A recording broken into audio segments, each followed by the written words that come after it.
Es-tu celui qui doit venir ou devons-nous en attendre un autre ? En ce troisième dimanche d'Avent, dimanche de Gaudété, dimanche de la joie, la liturgie nous fait entendre la question poignante de Jean-Baptiste. Du fond de sa prison, certainement conscient du sort qui l'attend, le précurseur du Christ, à qui il a confié ses propres disciples, semble être saisi par le doute. Cette question est aussi la nôtre, la mienne, quand la réalisation du projet de Dieu semble si peu conforme à ce que je m'imaginais. Me serais-je trompé de Messie ? Comment est-il possible que l'Église du Christ soit si décevante, si peu évangélique par certains aspects ? Comment est-il possible que des membres de l'Église puissent être à l'origine de si profondes souffrances ? Pourquoi le message du Christ ne rejoint-il pas de manière plus manifeste l'ensemble de l'humanité ?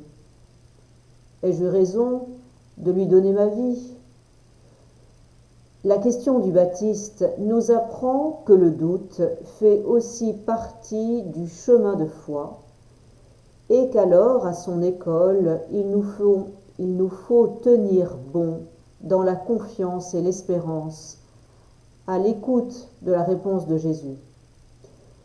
Jésus invite à faire un double détour pour le reconnaître vraiment comme le Messie promis.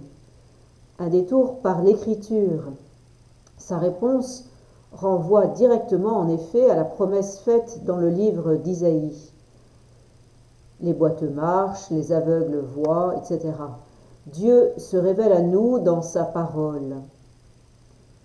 Un détour aussi par la communauté. Allez annoncer à Jean ce que vous entendez et voyez. C'est au sein de la communauté de croyants et sur le témoignage de mes frères et sœurs que ma propre foi se fortifie et se consolide. Ce témoignage trouve sa réalisation la plus authentique dans ce verset « La bonne nouvelle est annoncée aux pauvres ». Ce verset me taraude.